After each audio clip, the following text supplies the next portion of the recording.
Good evening, everybody. Welcome to episode 26 of Words on Whiskey, brought to you in association with Irish Whiskey Magazine.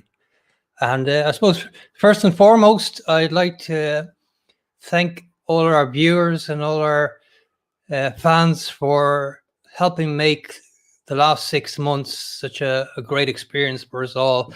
I hope that you've got to get some great insights from our guests and celebrate Irish whiskey as much as we have. So 26 weeks continuous. So this is episode 26, and really delighted to be joined by a very special guest for us, somebody that has been hugely supportive of the Irish whiskey industry and particularly of us. And, you know, from day one, he understood our vision and what we wanted to do. So we will be speaking to our guest in a couple of minutes. But as always, we're going to kick off with the news. And first things first, tomorrow evening, Drinks Ireland and Irish Whiskey Association are hosting their biennial Chairman's Award. And that's in recognition of people who have made an outstanding contribution to Irish whiskey over the last few years.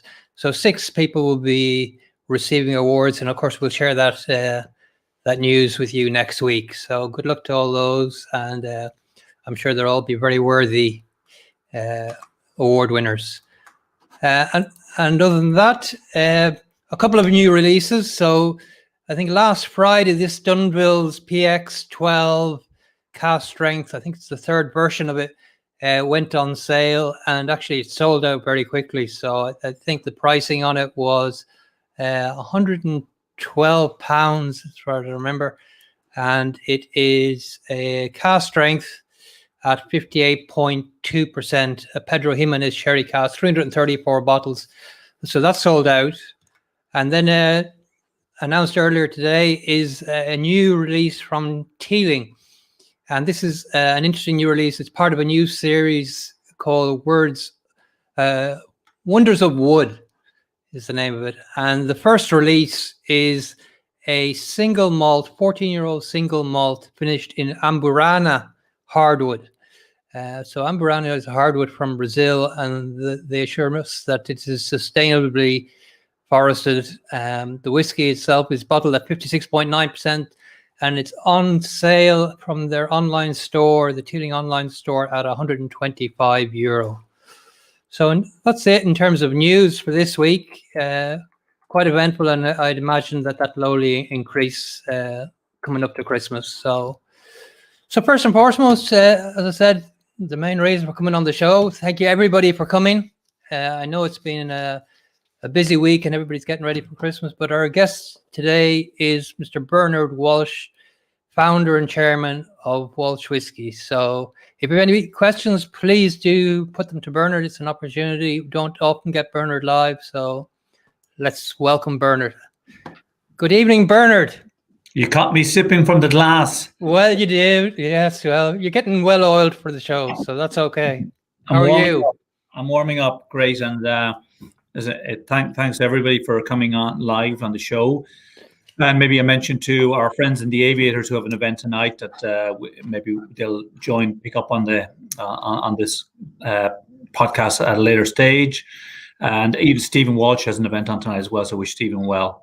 Yeah. But most important, everybody, if you can, have a good dram in your glass, and we'll chat.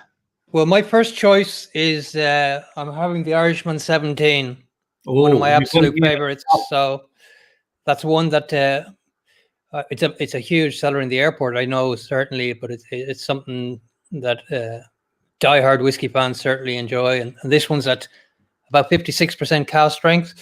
So I shall be sipping on this slowly, Bernard. Good. We just can't, because of you, we can't keep it in stock. That's it. I wish. I know. I heard a story of a large group of Americans coming in and buying the place out at the airport. But so I can see you're. I hope you're not at home with all that decor behind you. You're in the office.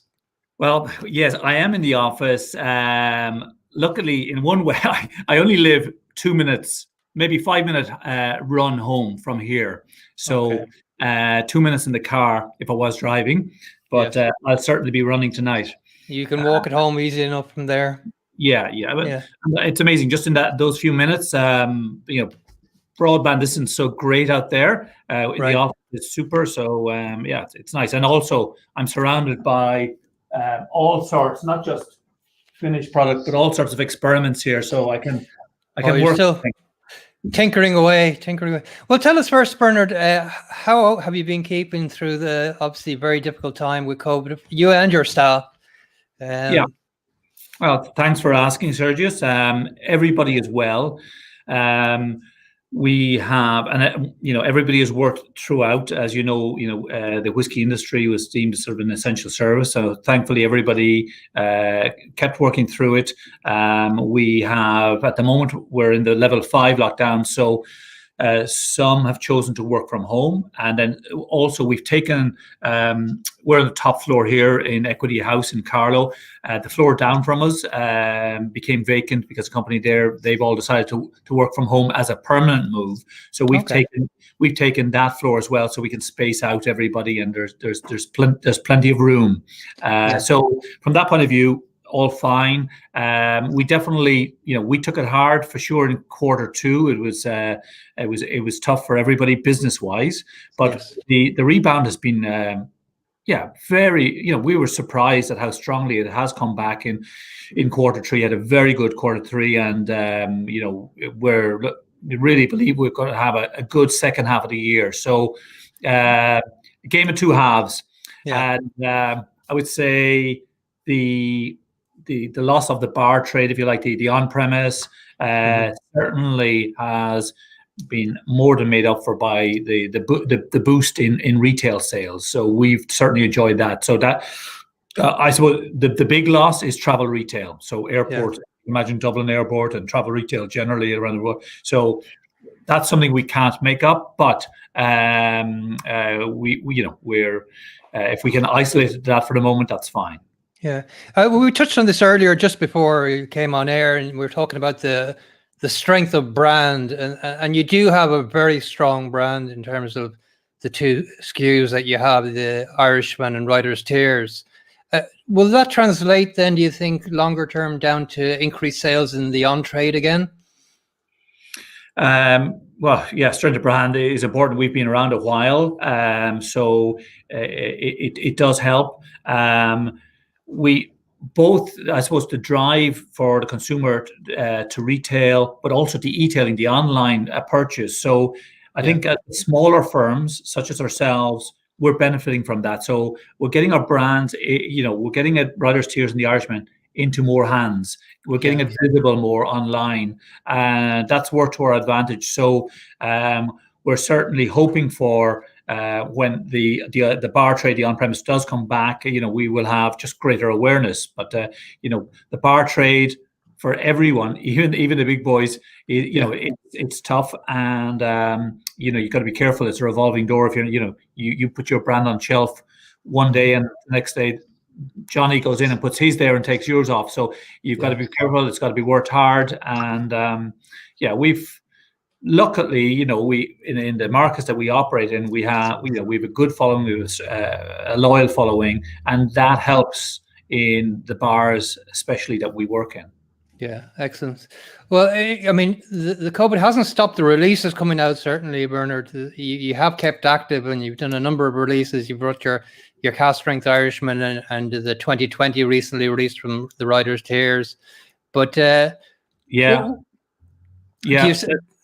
it's I was at the this early on, and I was actually in New York first week of March. We were all out in market doing our business, knowing that there was something going to come down the line, but didn't realize how tough it was going to be. But once that lockdown came around St. Patrick's, we as a company came together and said that we were just going to double down on our efforts, and we were not going into lockdown as a business. We were going to redouble our efforts, and especially in project work. So there was a lot of stuff that we wanted to do that over the previous year, 2 years, with everything that's been going on in our world, we just found it really difficult to get to. So, you would have seen that Writer's Tears has got a makeover, and that was one big project. We did a lot of work pre-COVID, but the fact COVID gave us just a little bit of breadth and width to finish focus that, maybe more, bring it to life. Yeah. And also, like the whole website, our website has morphed over 20 years and it was never rewritten. So, it was held together with shoelace and what have you. But now we got a chance to wipe the slate clean and start again. Latest technology, great platform, and embrace all things e-commerce as well. So that was another project that we got to take on. And route to market was another one. You can have the best whiskey, you can have the best distillery, but if you don't have the route to market, it's all in vain. So we've built ours over many years, but you do need to hone it and work it and make sure you're with the right partners in the right territories, and you've got the right plans in place. So the downtime, if you like, in that Q2 allowed us to right size that. Yeah, excellent. And you've done a fabulous job. And we'll touch on that later on, actually, about the rebranding and the website, because I was on them earlier, because there's a certain element of that website as well that I'm very envious of. It looks fantastic. But again, as I said, I'll talk about that. Picture of me. Tell me, I suppose you don't do that many live interviews, Bernard, and you keep reasonably low profile.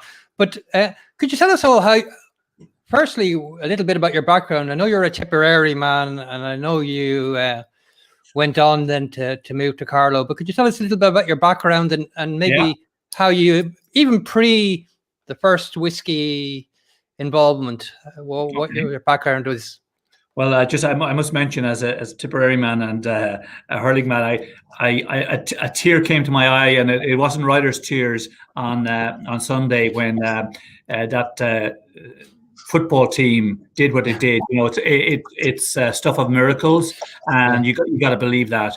But proud Tipperary man, proud Munster man, farming family, sort of 9 of us, 9 kids, and mum and dad. My granddad and grandmother, all in this fantastic sort of homestead down in Tipperary, and that's actually my parents never drank, and but interesting, like my grandparents did, and my grandfather, he was blind in his latter years, but he always he had these rituals, and one was his whiskey, and my grandmother with the sherry. So they always had the same time of day, and I'd get, as a youngster, to lick the glass, or he'd bring me over and have a sniff of that, taste of that.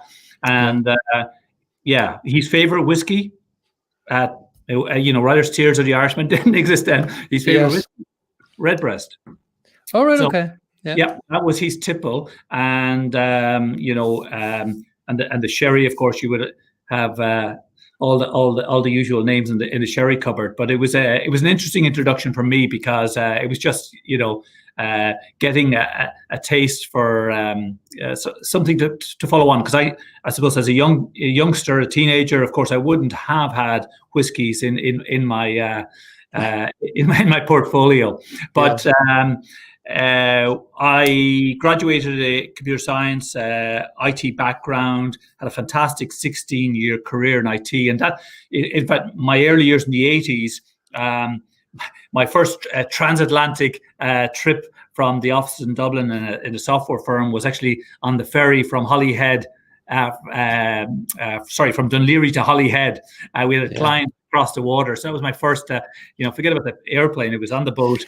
We had a client in Anglesey, and we put together a sort of a plant maintenance system for the firm. And the plant manager would come in the evening time and have dinner with myself and a few others. And every evening he would get the drinks trolley from this little hotel, and they'd wheel it out. And I remember there was a Lagavulin, there was a Glenfiddich and a Glenmorangie, always on there. And this was all new to me, but he introduced me, and we tasted and I really enjoyed it. And that that was sort of parked for a while till I ended up in London with my with the IT firm I was with, and traveled the world as well. But I would say that in the 90s, bourbon took over in my palate, and that was an interesting experiment as well.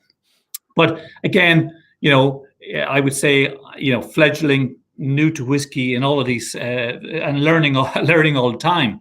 But my wife Rosemary, who was in IT with me, decided that she had enough of the rat race and wanted to do something different, and we were going to go back home and set up house and everything else. So she took some time out and she ran a ski chalet in France, and I would go over to help her out at the weekend. So fly into Geneva, an hour up the road, in the chalet, helping out. But really, I was getting a chance to ski as well, which was a big motivator.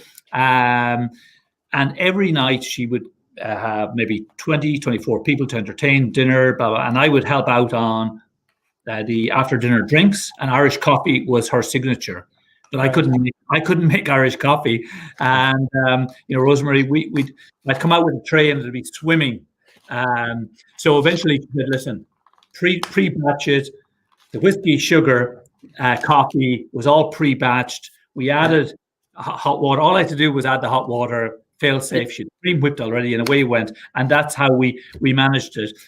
But it was interesting when we got back home after that whole project, and we got set up in Ireland. I was still commuting for my work, but we set about seeing could we, put together a package of an Irish coffee ready to go for everyone, and that was sort of could we commercialize it, if you like, and that's where the whole thing started for me, because my job was to go and investigate whiskey and find out everything I could about the world of whiskey and what whiskey we would use with our coffee and so forth. But I was really blessed because at the time there were only 3 distilleries, as you know, in Ireland that were operating.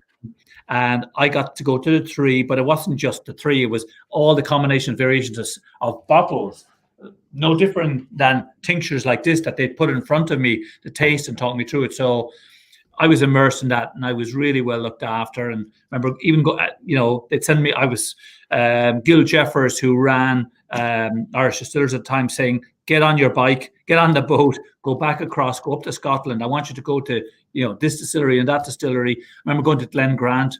I spent weeks and weeks up there and just looked after royally, but just an education really on whiskey. Yeah. So, I mean, you picked up, you got the hard part of the bargain there, did you? And Rosemary was making the copy. I did. It was really tough, and I'm still working on it. I just want to share. So this is your Hot Irishman, and this was your. I don't think that's the first bottling release, that particular photograph, but you started that in 1999, and I mean, Irish whiskey was pretty much in the doldrums at that time, was it? Or was it just starting to tickle? No, while Irish Distillers themselves as a firm had done well to, if you like, grow their brand year on year. Just to put it in perspective, back then in 1999, Irish whiskey global sales were approximately 2 million 9-liter cases. Yeah. Today it's 12 million. So 2 million. No bar that I was going to was looking for another Irish whiskey. Yeah. So it was an uphill struggle. You had in your Irish bar, let's say, you had Jameson everywhere, and then here in Ireland you would have Paddy and Powers. Internationally, you would have Jameson everywhere, and you either had a Bushmills or a Tullamore on side, and then you had a Bailey's, you had a Smirnoff, you had a Cork Dry Gin. It was very staid. It was a minimalistic back bar, whereas now, we all know you go in and you get. I just want to dive into all those bottles. Yeah, I mean, there's a huge amount. But I mean, what was the cutoff point about which made you decide, okay, I've had enough of this IT business, and that's it. I'm going to give this a real shot. And were you mad? Yeah, mad Ted, I was. Well, it was. We wanted to come back home, if you like, to set up house, have a family. That was, a goal of ours, and it was just this one little opportunity. It was an ideal time for me to, if you like, depart the world of IT. I had a few shekels put together that would help fund the starting of the company. So we said, listen, we've nothing to lose. We'll have a couple of. It was a way of life, if you like. It was a lifestyle choice at the time. But as you can imagine, the deeper you get into this project, it moves from being lifestyle to mission critical. You got to put bread on the table, you got to put nappies on the babies. Yeah, I mean, necessity is a great motivator. All right, so yeah. Well, tell me, I mean, obviously you came up with the Irishman first, and I think was that 2006 or 2008. So we released the Irishman in 2006. As you can imagine, again, we had obviously laying down the stocks over time and to get the blend right. So we brought out the Irishman Founders Reserve, which at the time wasn't called the Irishman Founders Reserve. So it's had a few name changes. So it was called the Irishman 70. Yes, I remember that. Yeah, and that was around the ratio of malt to pot still, was it? Yeah, it's one of the highest malt content blends, Irish blends on the market. So we were, majoring for the Irishman on the malt, very traditional, but really over delivering on the taste. A typical blend, even now, would be 80-20. 20% malt, maybe 15 for some brands, but we've just loaded up on the malt 70%, and it just has never let me down since the Irishman Founders Reserve. And that's 70% malt and 30% pot still or grain? Yeah. No. Pot still. Pot still. Yeah. So how did Connor is asking the same question? And good evening, Connor, and happy birthday, Connor O'Hare. So how did you come up with the concept of blending those two together, something that hadn't been done before? And have you any idea why it hadn't been done before? Well, as I mentioned earlier, my induction into Irish whiskey was spending time with some of the best in the industry at Irish distillers. I've spent time up at Cooley Boys, were very good to me, and up at Bushmills. Not to mention going to Scotland, but in the research and in the discussion and in the chat, it was everything seemed to go back to the 1800s and how great Irish whiskey was, and then explain, well, what's happened and why are all our blends like they are today? Okay, I understand, fine. And what were they blending in the 1800s in Ireland? And they were blending pot and malt. And it had, so that's what we started. That's what I started experimenting with, and playing with all sorts of ratios, and it blew me away. The taste, there's a lovely body to it, and definitely in 2006, social media was didn't exist. Bebo. But on the drinks mags, I got a few belts from the industry, who knew better, and why are you blending two of these fantastic single malt and single pot still, and over time getting people to taste it, explaining it, we've won many of them over, and it's still today just a wonderful blend, that pot and malt combo. No, it's a fantastic combination, and I think that the Irishman got a rebrand in 2012 or 2013. I remember. Your research is pretty good. Yeah, a little bit of research done. All right, but it's a hugely successful product. But what made you then decide, okay, I want to bring out Writer's Tears? So the Irishman was sort of fulfilling one side, which is traditional Irish, and for me, the single malt. If you get, like, Irish distillers didn't have a single malt offering, so I of course we had Bushmills, but it was very much untapped, and so I wanted to focus the Irishman very much traditional set on the malt. Yeah. In the 2000s. In the noughties, in the 2000s, in the US, bourbon was happening. It was exciting. It was edgy. It was disruptive. I loved it. I really loved everything about it. Stranahan's, all these wonderful bourbons that were coming out in the early 2000s and doing things that were almost disrespectful to the whiskey category and sort of upsetting people. And there was nothing like that happening in Irish. And for me, Writer's Tears was it for me. I wanted to do something that would stretch the category, the Irish category, that it's not just this very simple traditional whiskey. Irish whiskey can be just as disruptive as bourbon, and even the look, the image. Some of these new bourbons, they were in non-traditional whiskey bottles, labels. They had caps with tin cups on them and all sorts. So Irish whiskey was not in that space, and I just was feeling a bit rebellious and wanted to do something. So Writer's Tears allowed me to do that. In the old Victorian style bottle, a bottle and a pack itself that could sit alongside bourbon. That could sit, and it was often, it was mistaken for New World whiskey and would be put beside bourbon in Europe, would be put beside, Cavalan in the US, or Nika whiskey. And this was great. This was really, really interesting and great. So tapping into consumers that were drinking other whiskeys, other New World whiskeys, that we could convert to Irish. Yes. I feel very strongly about that. And also with Writer's Tears, I wanted to up the ante on the pot still side of the story. So on the Irishman, we talked about the malt, but here I wanted to do more on the pot still side. So really giving more pot into our blend. Yeah, so it's 60-40 typically, is it? Or does it vary? Yep. 60-40. And tell me, when you started these, was there what made you think that Irish whiskey was going to take off the way it did? Or did you not think it necessarily would? Did it catch you by surprise how much Irish whiskey grew? Yes, I really did not have any inkling it would go the way it did.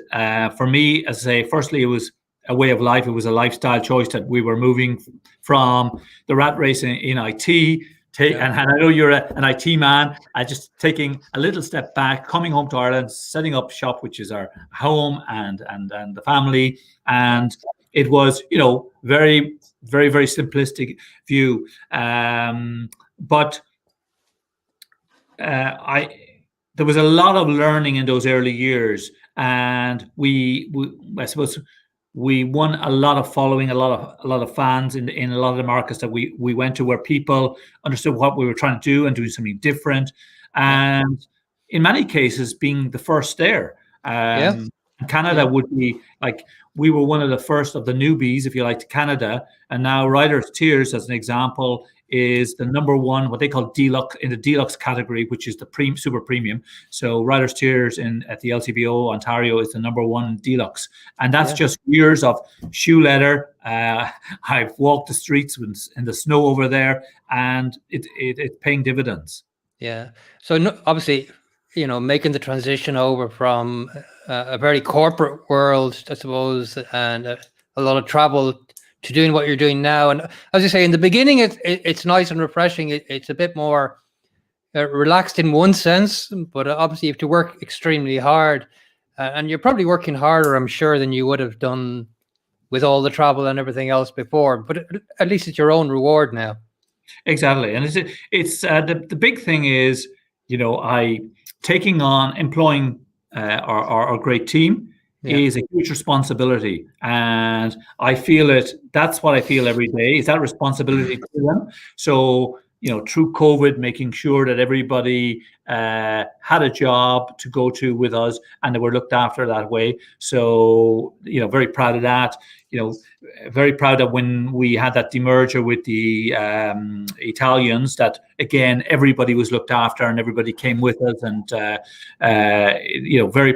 so that puts it's the responsibility to others that puts it. Whereas if I didn't have anybody working with me, I would be much, much more relaxed. But in order to achieve what we have achieved, we need good people, and that's what we have here. And Sergius, some of our people have been with me since the get-go, and absolutely, over time, then we've built a team and brought in, expertise that I didn't have. So it's one thing from the corporate world, but John Kelly, John Griffin, Claire Terminac, Geraldine O'Donoghue, just great people who've brought a lot of expertise to the business that I just don't have. Yeah, no, I have to say you have a lovely team there built around you, and I know they're well looked after and well protected by yourself. But I mean, obviously that brings a lot of pressure, and I'm sure it has been difficult during the time. But let's just, you touched on there the Ilva Serrano, and I just want to share with people a little bit about it here. So look, this is some of the range of the Irishman. As I say, first one there's I think my favorite single malt of all, the 17-year-old. And if I'm not mistaken, that's about 120, 130 euro. Yep, it's roughly that. And I would say, well, I would say this, but you can either criticize me or not, but it's great value for what's in the bottle. The liquid is stunning. And like, I don't know, there's 17, 18-year-olds out there which are selling for 180 plus. Yeah, they're only at 46 ABV, whereas here you've got, you know, a full-on cask strength. So there's great value, but forget it. Whatever about the dollars, say 120, 130. The big thing is the taste is wow for me. Well, it is wow, and you know, it's not by fluke that it's won whiskey of the year a few times. And but there you have other variations of the Irishman as well. So you have done Marsala, you've done.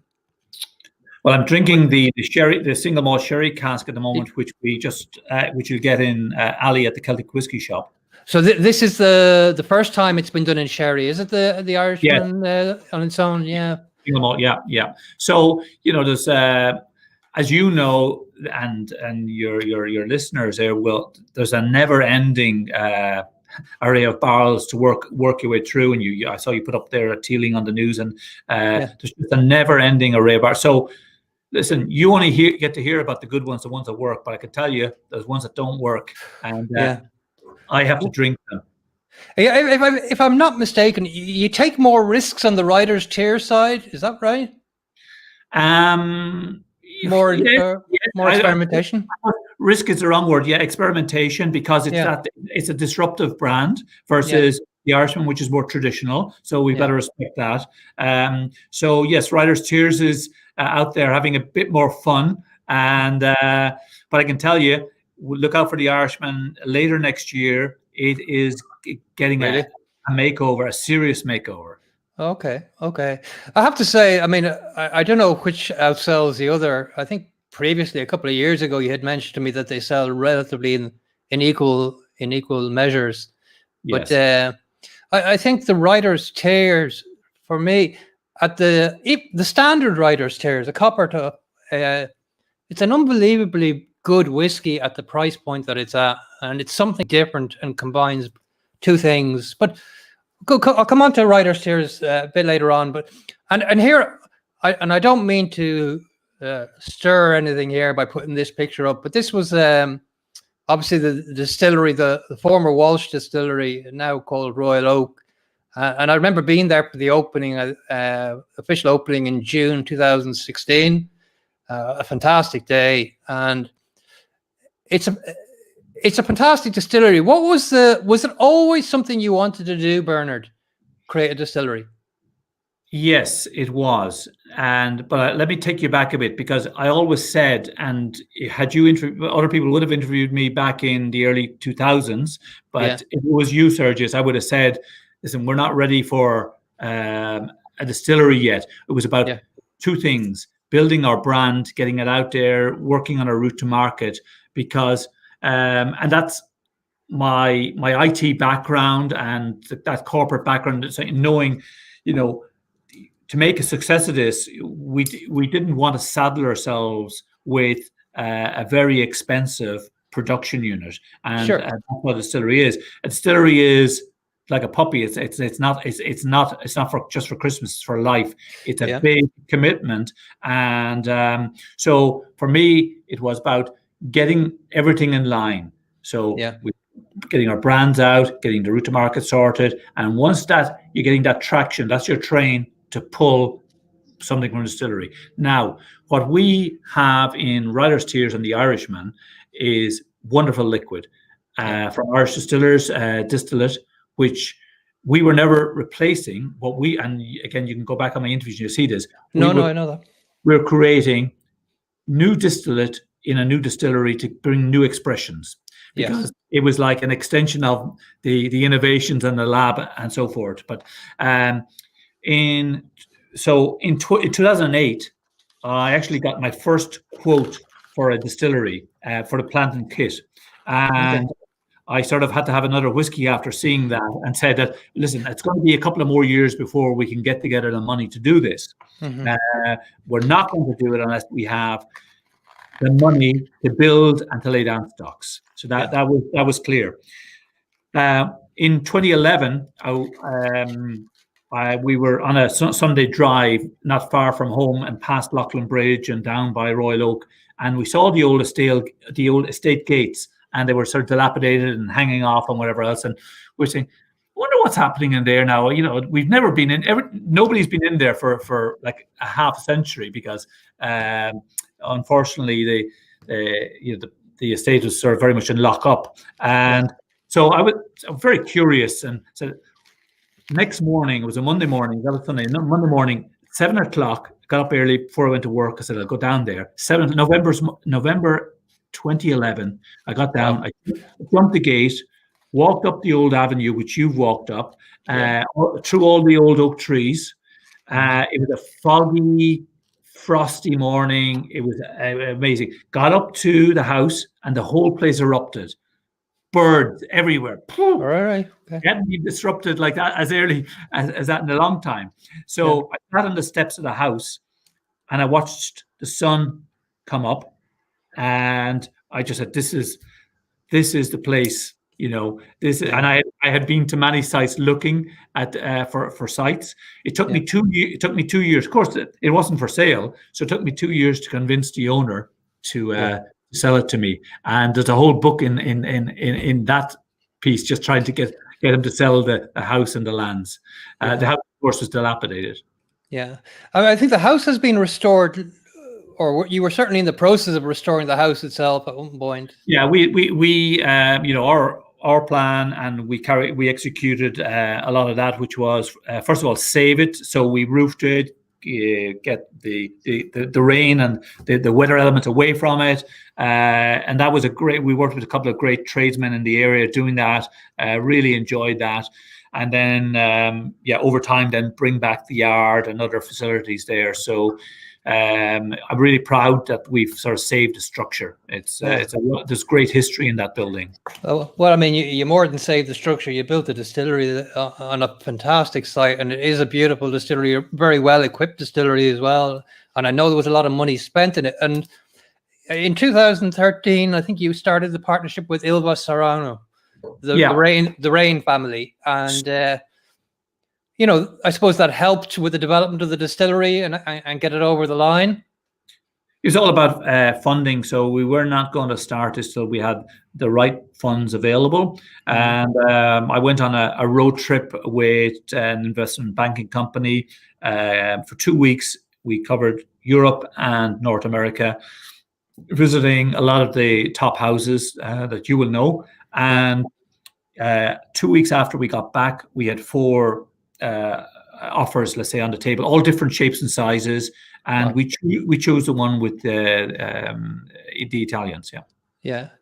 I mean, I know you put your heart and soul into this, Bernard, and it reflects so well of who you are in terms of, you know, your brand design, your aesthetics, and how it operates. When you look at the building now, and you know it didn't work out with Ilva. For whatever reason, you know, I don't want to pry into why, but I mean, if you see releases from there, you can see that the vision obviously was quite different in the end, I suppose, was it? Yeah, very different vision, which is real shame, because this is our baby. We created it. I know where every stud nail's gone. Every bit of concrete that was poured, we were there. Every bit of steel, you know. So this was a lot of hard work, and it was a dream come true. We realized, which, you know, really proud of it. So it's, you know, hurt us hugely to have to leave our baby behind. Really has. But we're very proud of what we've created there. And you know, what they're doing now would be different to what we want to do. But that's life.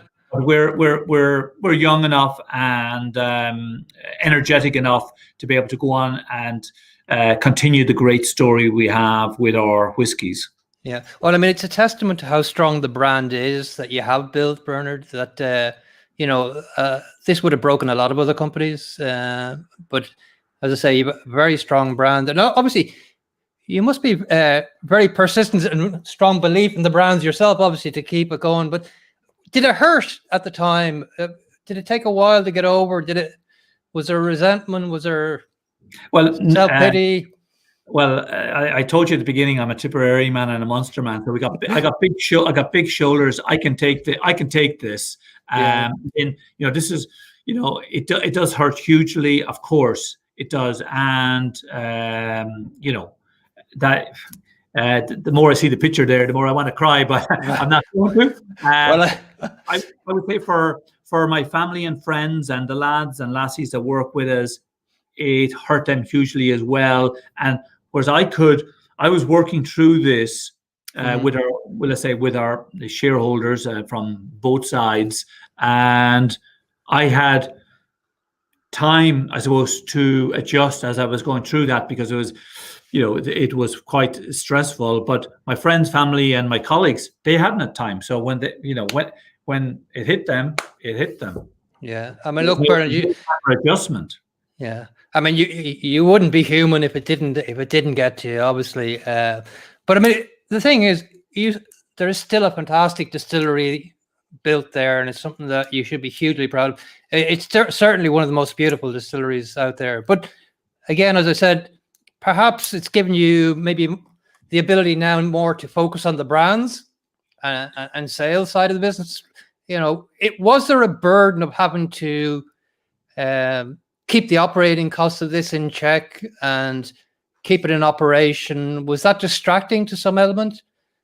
Well, I treated it as a separate business. So you have production, distilling. So we that is a standalone business, and then we have the branded business. So both in the old days and now, I would have kept I keep them separate. But I suppose it's emotionally, of course, you want to spend time on that floor, and that's where you would find me most days, and that's what I love doing. Bernard, I more often saw you walking the gardens, if I'm honest. I know you enjoyed the gardens there, but look, I mean, every setback for a good, as they say as well. But I mean, you have bounced back, and I actually think the brand has become stronger since. And if we look at the way you've developed the brand since, so here we see the Riders Tears range, and again, I think that started 2012 or 2013. So can't remember the exact date now, but I think there's 10 releases up to date, including the 2020. That's right. And I'm still looking for this elusive first one to complete a set, which is quite difficult. So I know you do a lot of. I think I saw Larry Walsh's name come up there. If Larry probably has a bottle of it, Sergius. Is that who I have to get to? Yeah. Well, hello, Larry. I hope you're keeping well. I have to keep him on side. But apart from building these brands, and at the same time, almost, you were involved in setting up the Irish Whiskey Association, and of course, you were chairman of the Irish Whiskey Association for a couple of years as well. And we saw recently the Irish Whiskey Association, they successfully managed to get the GI protection for Irish whiskey in China, which is a fantastic achievement. But what was involved in the IWA when you were there, Bernard? Well, maybe go back a bit. In 2013, so the IWA, Irish Whiskey Association, did not exist. Yeah, it was the Irish Spirits Association, which was a strong organization, still is today. And you had the usual big firms were in there, like Irish Distillers, and you had Tullamore, William Grant's, you had Bushmills, Diageo, Proximo. So Cooley, of course, and they were a big player then, Beam and so forth. So I hired about a year before that, started to do some work with John Chamney. And I don't know if you know John Chamney, but John, Yeah. For me, one of the greats, and helped make Tullamore plow that furrow. So John had retired, so I knew, I just really wanted to tap into a lot of what John had. And so we did some work with John, and John introduced me to the Spirits Association. And a committee was set up to look at what was potentially happening in whiskey, because even then there still was only a handful of distilleries in 2013. Sure. But you had ourselves and Teeling, which is now out from Cooley, and a few others sort of starting to make some waves and putting out some brave statements. So I was asked in to join this committee, and I can't remember exactly, there was 5 or 6 on the committee, including Peter Moorhead from Irish Distillers, who was a driving force. Yeah. Peter was a real driving force. And Peter had the vision to see that, Irish whiskey needed its own, its own club, if you like, yeah, to give it the air and the wings to thrive. And we'd gotten a lot of help and advice from the Scots, the Scottish Whisky Association. They were hugely helpful. And it was very much my view as well that we needed an SWA in Ireland, the IWA. While there was only a handful of players, I was very much preaching that for this category to grow, we need to attract in a lot of new players, no matter whether they're small, multinational, but we need diversity. Irish whiskey was a very simple proposition. It was very narrow in the channel, and we needed to broaden that out. I loved what had happened in the US with bourbon and through the early 2000s, and I brought that sort of, I would say, passion with me to say, we need to look at what the Americans have done. For Irish to get back some resemblance of the success it had in the olden days, we need to broaden out the category. We need to attract more players in, make it easy for people to get involved in whiskey, which for me, it was a lot of, many years work for me just to get involved in it. So sure. That was one thing. Also, there was over many years before I got in, there was huge discussion about the technical file around whiskey and Irish whiskey. The objective was to get to a consensus with all the whiskey companies that they would agree that this is the technical file, and then that we could submit this to the department and ultimately to Europe and get a GI for Irish whiskey. Yeah, that was the central plank. We have now done that. Irish whiskey has its own GI, just like champagne does, just like cognac does, just like Scotch whiskey does. This is the golden goose, and we need to mind it. We need to protect it. We need to look after it, and this is what will provide business, revenue streams for all these new whiskey companies. Yeah, I mean, we've seen cases of Irish whiskey being replicated abroad in other countries. So, and I think the Irish Whiskey Association have done a fantastic job of trying to protect the Irish whiskey GI. I suppose one of the arguments, and I'm sure you've heard it, Bernard, as well, is that the technical file needs amendment in certain cases. Obviously, things develop over time and so forth. Is there, I know there's no reason why the technical file can't be revisited now that the GI is in place.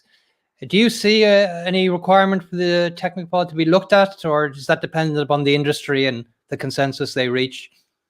Well, of course, okay, the GI is in place now. The technical file will probably be looked at in the coming year or two. I can see that happening. But to change the technical file, there would have to be, a serious amount of precedent to make a change, because you got to justify it. It's not just to ourselves, because I can sell you the idea of why I want to change the technical file, but can we sell it to the Europeans? This is a craft, a skill going back centuries, and we've had to prove that. So whatever changes we want to bring in, we've got to be able to bring our European friends along. So yeah, because there will be reviews over time for sure. Yeah. Yeah. Well, I mean, obviously the most important thing is to ensure that the quality is maintained. I know you're obviously hugely behind that. So, I mean, there will be challenges ahead, because a lot of other, I mean, you're starting to see, particularly in the States, a lot more, pot still-like releases happening there as well. And I suppose in terms of the technical, the two areas are probably the peat side of it and the pot still side of it. But we'll see how that's going to develop in terms of future years. In terms of the IWA, then you were there for 2 years. What changes have you seen, and what do you think the IWA need to do, maybe in terms of supporting new businesses that are looking to start out, and in terms of getting through COVID perhaps as well? Yeah, well, the IWA has been a huge success, because when we started out, it was only a handful of companies, and Peter Moorhead was the chair, the very first chair. And within months of Peter becoming chair, he was posted to Paris for Pernod Ricard, a big post, and I was asked to step in. I was the vice chair at the time, and this was actually something that's worth saying, because most people don't know this, but the IWA, it rotates between a large multinational, a large drinks company, large whiskey company, and a small. So that if the vice chair is from a small firm, the chair is from a large firm. So currently, David Stapleton is chair of the Irish Whiskey Association. He's from a small firm, and there is an election coming up in December, but the new chair will come from one of the large firms, and so they'll rotate every 2 years. So that was something that was, the group of us that met back in 2013 to create the IWA. We were very, very keen on a balanced, if you like, board, balanced team, right down to every company, one vote. So it's mean, that's huge. Yeah, I didn't realize it was one company, one vote. Say, Irish Distillers are very big, or Diageo are very big, and they get maybe more votes than the others. No, I've got the same voice, the same vote as the big guy, and that's huge. So there's a sense of fairness which has percolated through the IWA from the get-go, and there's a great bonhomie. It's fantastic, the work that's gone on, and we, of course, there's three things that I wanted to do when I came on board as chair in 2014, and it was the three pillars of support, protect, and promote. The support the industry and the small guys, encourage them. Whether it was training or just provide a platform for them to get involved in the industry. The protect was huge. We have this golden goose, a GI for Irish whiskey. We have to protect it. If you allow, let's say, Russians, there's some Russian companies who have got their own Irish whiskey, we have to go after them. If the same happens in Ireland or the UK or America, it's the same thing. We go after them. And the IWA has successfully done that many, many times. And the final one is the promotion. So it's not about promoting an individual brand, it's about promoting the category Irish whiskey, because believe it or not, Irish whiskey is minuscule in the world of whiskey. We're about 4%. Irish whiskey is about 4% of the global whiskey market. So that said, it was 1% when I started. So we've come a long way. We're well on the way. Yeah, I was going to ask, actually. I mean, it is an amazing achievement. I think there's over 50 members now of the association. Hopefully that will grow. And I do think if people do want to change from within is always better than from without. But I wanted to ask you about kind of trends you're seeing in Irish whiskey, because I have a note here of different releases you've done, and particularly of the writer's tiers. So you've done different finishes, and Irish whiskey, the technical file allows for different types of finishes and different woods. So I'm seeing you've got cognac, marsala, coffee stout, double oak, seawood ale. Actually, I have the seawood ale behind me here. So that was the first seaweed IPA one. I think we did that with Dick Max, was it? As That's well? right. Right. Yeah. So I mean, that is one element of it. What else do you see as current on trend and things trending in Irish whiskey? Well, let's say the key for ourselves at Walsh Whiskey, and I'm sure all the other whiskey companies, is your core. So our core would have a strong bourbon influence, and that's throughout, and then is maybe a double casking or a triple casking, but that core is key, and that's your DNA. Yeah. But we're always experimenting, and as you know, some of those experiments actually end up coming through into the core. And one example would be when we did the cognac cask finish. Yeah. That was just a wow. We loved it, and it was lovely working with the French family, Lagarde. Just really nice people. It was a great project, and most important, the taste was a wow. And we said, can we make this a permanent in our portfolio? So that's where we got Double Oak, which I'm just having a wee drop of now there. Yeah. Gonna have a yeah. And I think while there's been loads of experimentation in Irish, it's still got a long way to run. And you just have to look across to the Scottish to see what they've done. And they've got more than 1,000 whiskey brands, more than 1,000. So we're not at the races. We're at the early doors. And some of the experiments that we're working on, some of the casks you mentioned, some don't work out. So the coffee stout I loved. Yeah, I love that one too. Yeah. But what you got and what I got was probably a non-commercial version, because if we were to make that commercial, we'd have to clean it up. And by the cleaning up process, you'd strip out a lot of taste and flavor. The coffee stout really made it, it wasn't crystal clear. No, I think that was a pet project for you, Bernard, more than a commercial project, really. I mean, it was limited numbers as well, wasn't it? Yeah. So there's very few bottles out there. If you've got one, don't. I have 1.5. I have one, and Peter White keeps on asking me for the one. But so I do, I suppose, like experimentation. I do like working with the guys at Dick Max and other breweries and distilleries. There's a lot of that going on at the moment. We were the first. Can you believe this? In 2008, Walsh Whiskey was the first Irish whiskey to bring out a cask strength. I was reading that in the previous, a commercially available cask strength whiskey.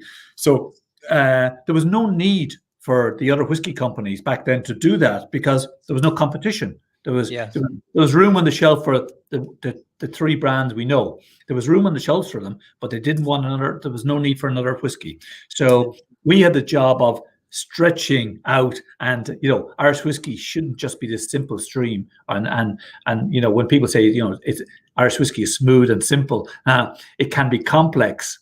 It can be really complex, and that's our job, is to stretch it out.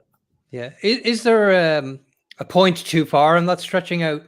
I mean, we're seeing all sorts of stuff now. Very odd woods, very odd. You've got tequila finishes, and look, a lot of them work, and they taste great. But does it help, or does it cause an obstacle in maybe defining what Irish whiskey actually is? Or does Irish whiskey does it have an identity, or has it established itself yet as something different? And I think that ties in with your Larry Walsh's question. He said, "What do you attribute the growing popularity of Irish whiskey?" Apart from Larry drinking truckloads of it, I think Larry's over in the US. Yes.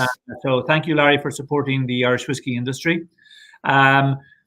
In the 2000s, bourbon was happening in the US. The whole new generation coming onto bourbon, and it wasn't for the old fogies. It was young and energetic. Irish whiskey, because of its the distillation method, because and I'm going to say traditionally, typically non-peated, triple distilled, had that smoothness to it, added to. Most of it was matured in bourbon barrel. So there was significant notes of bourbon brought across to Irish. So it was really easy for our North American friends, Larry and co, to enjoy an Irish whiskey. It was like, just this is my cousin. I'm going for Stranahan's here to the Irishman, and wow, I get there's a commonality in the note, which is that bourbon note, but then Irish opens up so much more, and I think the Irish whiskey industries have successfully seeded the renaissance for Irish whiskey in the US, in North America, and you will see Irish whiskey surpassing Scotch whiskey sales in the US in the next 5 years. It will happen. Wow. It will happen. Well, hopefully so. Hopefully so. Irish whiskey surpassed Scotch single malt in the US, so it's well on the way. Brilliant. And which are your main markets, Bernard? Is US your biggest market? Yep, North America, US number one, and Canada. US and Canada by far, and Russia follows shortly after. So we do a lot of business in the old Soviet bloc, led by the Russians, Ukraine, all the way out to Azerbaijan. It's Irish whiskey, and the Irishman brand in particular. The further east we go, has got a huge following there. Okay, that's strange. So in the US, it's more writers' tiers. It'll be, I would say between Canada and the US, you'll have more writers' tiers. And why? Well, when we entered, say, Canada first, we entered with writers' tiers. Okay. So we selectively went after different markets, and Brilliant. Listen, I wanted to highlight something that doesn't get very much attention. So I know that you have some very worthy charitable connections, and I wanted to share them. So the first one I want to share is Sweny's pharmacist, or was the pharmacist in Dublin. And there's a lovely tie-in there with, obviously, they had an issue with their rents going through the roof. And you and Writers' Tiers and Walsh stepped in, and I believe a percentage from the Writers' Tiers sales go towards Sweny's of Dublin. So what happened is, so Sweny's plays a role in James Joyce's Ulysses. So if you get to it, the Sweny's is the pharmacist, which it supplies the lemony soap, and would you believe, still to this day, it still sells the lemony soap, but it stopped as a pharmacist in around 2009, and Joycean scholars and enthusiasts got together to rent the building, and they keep it open. It's one room, is what you see there, and it's the same old pharmacy, all the same furniture in there, but instead of bottles and tinctures, it's got books, and it's a great place to spend an hour if you have it. And every day they read from one of Joyce's books, not necessarily Ulysses, but you can join in them. You can sit there and read a page or a chapter, and it's a great experience. So unfortunately, I suppose it's in a valuable property-wise, it's a very valuable property.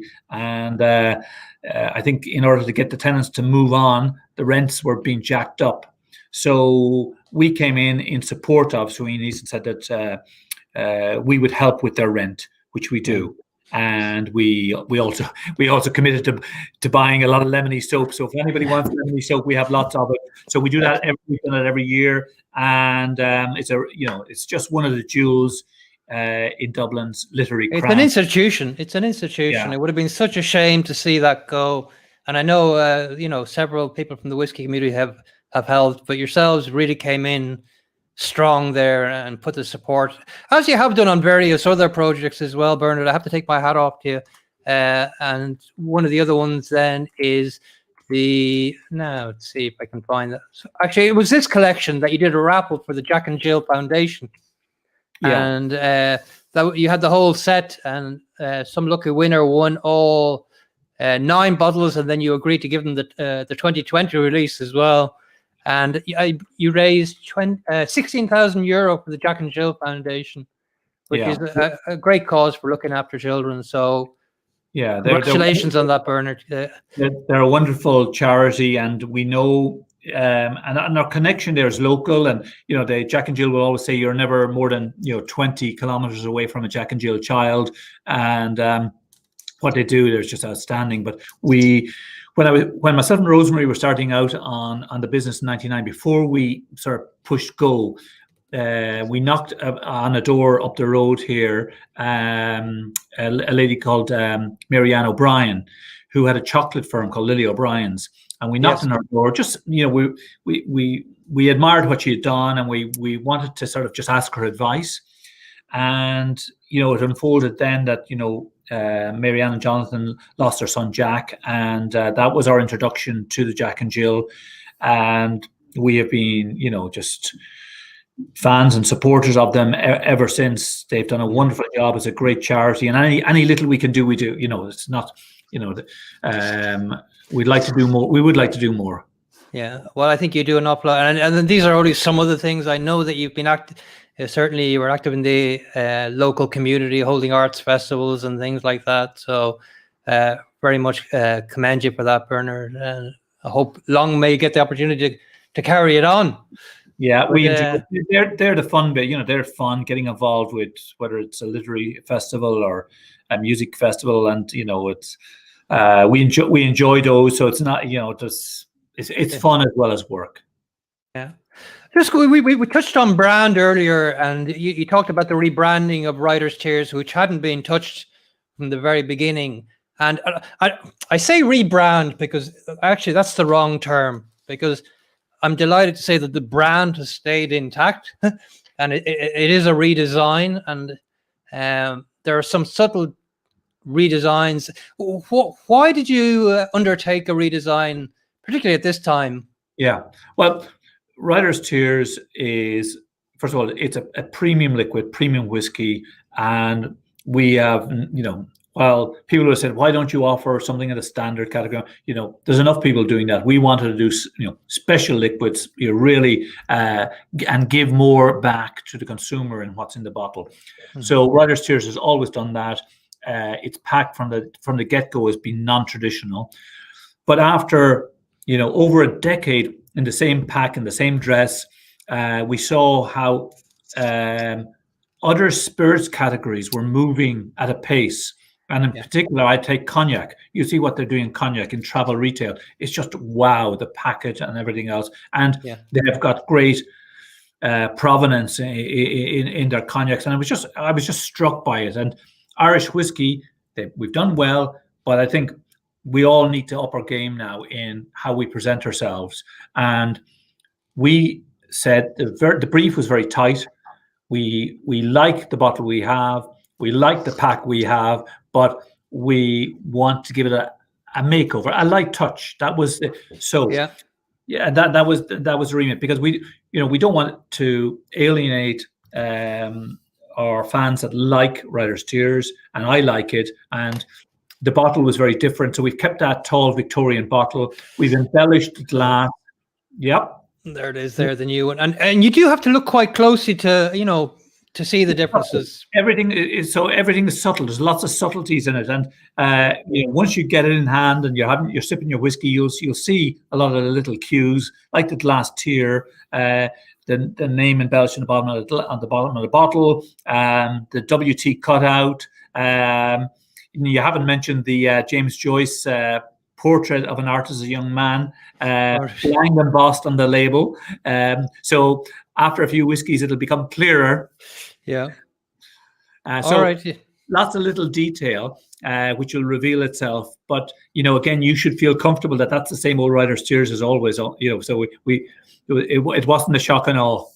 Yeah, no, and I was really pleased because personally, I love the brand. Obviously, Writers' Tears, it's such a fantastic brand. And, much as I love the Irishman as well, Bernard, but I have a soft spot for this Writers' Tears. I don't know what it is. I mean, maybe it's a literary context as well, but it's such a superbly branded product, and hope it never changes too much, obviously.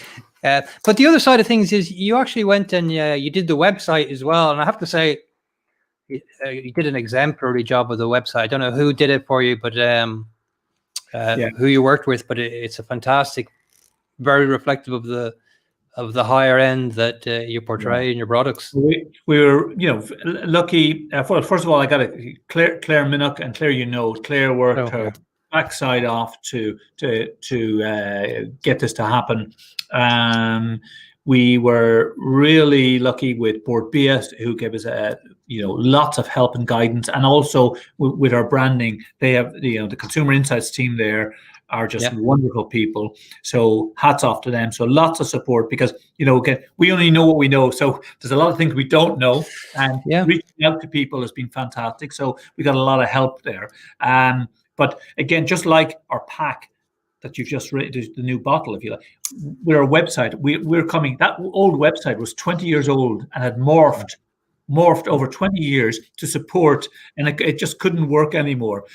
So we have hopefully leapfrogged from where we are, and this platform will maybe not. It mightn't last 20 years, but who knows? But I mean, people can purchase any of your bottlings from it as well, Bernard, can they? You can purchase online. So, for example, Larry in the US can go on. There's a store locator for the US to show him what stores are on them. But also, Larry could click on a particular website in the US, and he will have a bottle or many bottles delivered to him without him having to leave the comfort of his home. So that was important as well. As COVID has driven it home to us that we need to be able to get our favorite liquor delivered to the home. Yeah, I mean, it's a beautifully fresh, very clear website. But one of the things I really like is this find your perfect balance, the tasting wheel. I think that's been done really, really well. I haven't seen it done on another website actually in Ireland. So I think it is groundbreaking. So again, given maybe this is one of the things that happened because of COVID as well. Maybe it had more opportunity to work on it. We always had these ideas, but COVID gave us the space, and that I gave out about Q2 was very tough on all businesses, including our own. It was just nobody knew what to expect. But we doubled down. We said, listen, everybody, while we may not be trucking out the whiskey today, let's get down and do the projects that we all wanted to do, all the exciting projects. And so we doubled down on that, and spent a bit of money when maybe we shouldn't have been spending money, but we did. Yeah. And here's the rebrand, because the rebrand is happening across all the writers' tiers. So the double oak, the cognac, and all the versions, I presume, going, as well as the cask strength, which is under the new branding as well. Yeah. So it'll take a while for it to get into market. So it's in Ireland now. I think, it's working its way as we deplete product, as we deplete stocks in the different retail outlets. It's working its way onto shelf. North America will have it. It has been shipped, so it will get onto shelf in the new year in North America. But it has been shipped, and it's landed in New Jersey and working its way through the network. But that will be available very soon in the US. In the new year as well, it'll work its way into the Canadian market. It's not a project for the faint-hearted. It was a brave move. It was a brave move, and I have to say, but it was done. It's been done so well. It really has been done well. One of the questions I get is, obviously, you're sourcing liquid from a number of distilleries. Is that there for the long term? Have you a commitment to be getting stock of liquid for the next 10 years? Well, our commitment is on our core SKUs that we haven't changed that formula and recipe since we began, and we're loyal to that, and our consumers they know what to expect from, say, the Irishman 17-year-old they know what they expect from Writer's Tears Copper Pot, and we're true to that. But what I do want to do is on the experimentation side. So the experimentation side is less than 10% of our business, but it's what gets us out of bed in the morning, because we're so excited. We just want to do this. So we are working with other distillers to, I'm really curious, and I'm delighted with, let's say, there's approximately 34, 35 distilleries in Ireland now. Changes by the day. So that's really exciting But what really excites me is to get hold of some of their new make spirit and, put it into casks that we can influence and give it, the Walsh touch, if you like. Yeah, absolutely. Is there look into the future? Is there the possibility of you re-examining and re-looking at setting up your own distillery again? Never say never. I have been asked over the last year to look at a number of Irish distilleries that are in operation that might be transitioning, but we haven't taken up any of those. But we'll always, I would like to do it at some stage. Not sure if now's the right time. We have a lot of project work on, but at the right stage we will, and it'll be wonderful when that happens. But for now, we've got our hands full. Yeah. Look, I mean, you're in the industry 20 years now, Bernard, and I'm a young boy, a new boy, a young whippersnapper. But what keeps you? I mean, you're as enthusiastic as ever. You're willing to take risks. What is it that keeps you enthusiastic about it? I really, really like the industry. So we spent a bit of time in France, and I loved going to the vineyards in France. And for me, our wine, or I should say, our grape is barley, and our wine is whiskey. And I love the whole romance around it, just like you would have had it if you're visiting wineries in France. And I just love that. I like the bonhomie in the industry. We've got a great team here, but also, working with the likes of yourself, Sergius, and the whole industry. It's just a fascinating industry. So I love that. And I think we're just driven here to look for the perfect drop, because I'm never happy, because I'm enjoying this, but I'm saying, well, maybe I could do better. Yeah, well, I mean, we can never rest in our laurels. You're only as good as your last one as well. But are there any barriers or any obstacles that you see in the future to Irish whiskey as a whole? I think there'll always be a right sizing in the industry. There'll be the ebb and flow. Yeah. So at the moment, there's a lot of new players coming in. Fantastic. And it goes back to my point about, broadening out the Irish whiskey categories. That's the taste profile of Irish whiskey. That's not just this simple stream. And that's what 35 new distilleries should give you, is this very broad and different taste profile. So there is a need for that, but you've got to balance that with commercial reality. Will they all be able to survive? It's the only reason why you don't survive will be financial. Okay, and that's driven from route to market, brand building.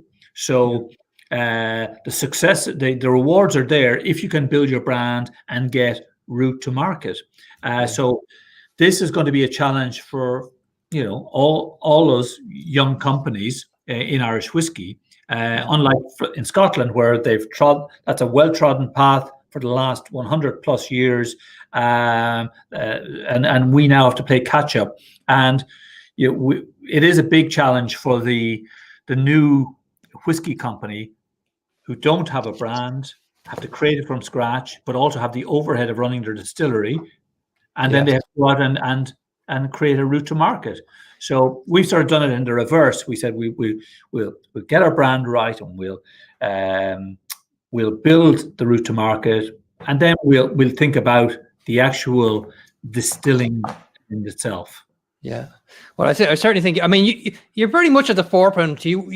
When you were emerged as a brand, there were very few brands out there other than the big players. So you've very much been a trailblazer for a lot of the new brands that are appearing now, and to have the longevity in this business, competitive times, and seeing new industries and new competitors come in, that's not a small achievement by any means. But in terms of the future, then, what do you see for Walsh Whiskey? You should look at my notebook. There's a endless list of tasks here, but we have, just if I say short term, and in the next year, we have the Irishman you mentioned got a revamp in 2012. Yeah. Well, later next year, you're going to see a new Irishman, and it's long overdue. So again, we've done a lot of work on it already. Very excited about that. And again, this is we've got great liquid. We're in the premium whiskey business. If you look at premium cognac business, the packaging is superb. Yes. Yeah. We in the Irish category need to have superb packaging. The execution needs to be tops. So that's where we're putting a lot of energy in the Writer's Tears, as you've just seen, and with the Irishman coming soon. I mentioned about working with other distilleries. We call it the Explorer series. So we're exploring liquids with other distilleries. Okay. And in particular, pot still at the moment, exploring that with a number of distilleries where we've laid down some pot still from select distilleries, and expect to see something coming out next year. And as the Irishman is aligned more with the malt side of the category, Writer's Tears is on the pot still. So expect something very exciting on the pot still side next year. Wow. And is there room for another brand within the portfolio, or is it going to be, you're going to focus on those two now? And then two brands is more than enough, because the more brands you have, you're just dividing your resources. So and you're diluting as well. We've got traditional and we have got the disruptive one. So it's like having two kids. So two is enough. But what we will do is, and the core will be strengthening the core of each, and then the innovation, which is the great fun bit. Every year we'll have some new innovation, but again, conscious not to overdo it, because you, Sergius, and everybody listening, and the last thing you want is to be bombarded from me and all the other whiskey companies with just endless innovation. So it's got to be special. If we bring something out, it's got to be special. Well, I think, and that's what I'm kind of alluding to earlier, is that innovation for innovation's sake probably doesn't add very much, but I mean, there has to be substance behind it. I think that's you're doing a fantastic job on that side of it, Bernard, and the team. So long may it continue. What do you do, Bernard, when you're not working? I'd be running up the road home for a start. So I've got four girls, two in college and two in secondary school. So used to have a lot of fun chasing them around here to get them to do things, but they're finding their wings now, which is brilliant. We live on a small farm, so when I go home tonight, I will muck out first. I'll bring the horses in, feed them, and so I enjoy that. It's only for fun, for the kids really, and really enjoy the if you like, getting back to nature, just getting out into a field. It's very grounding, and so I like that. And Rosemary, Rosemary's very creative, and she's always sort of, I suppose I get a lot of influence in what you see, say, in our pack and design. Rosemary would have a great eye, and she's always sort of opening my eyes to other things which we can use both, I suppose, in the home, but also in our business. Yeah. Bernard, you've been through, like I said, 20 years in the industry. You've probably seen everything. You've done the highs and the lows. Are there any regrets? Anything you would have done differently? No, listen, never regret. We'll always, so we're learning all the time. And I'm lucky because the teams that we have around us here, I mentioned Geraldine earlier on, who started with us 20 years ago, right up to our most recent hires. And, they all bring so much more than I have, and I'm learning from them all the time. So that's very energizing. And I get a huge kick out of that. Well, I mean, that's a great reflection of your management style as well, that you see it that way, that you're learning all the time, and that you're learning from your staff and you empower them. So I think that's really interesting to hear. I imagine you're the kind of by example kind of guy, but always listening as well. Yeah. Now, you better ask my team because maybe they've a different. I'll have a word with John later, but and Claire will tell you, so long as the color is anything other than pink, it'll work. I did see some pink ones. Listen, Bernard, I've kept you long enough. I really want to thank you for coming on the show. I want to thank you for what you've done for the industry. Like I said, you have been a trailblazer very much, and you've been hugely resilient. Have to admire not only setting up the distillery as well, and then seeing the other side of it and refocusing and keeping the brand going stronger than ever.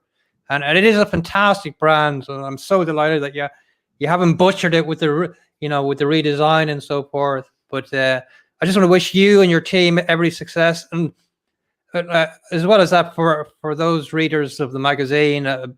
Bernard and his team, from the very onset, from day one, and before we even printed a page, you were the first company, yourself and Shane, when Shane was with you, were there to support us.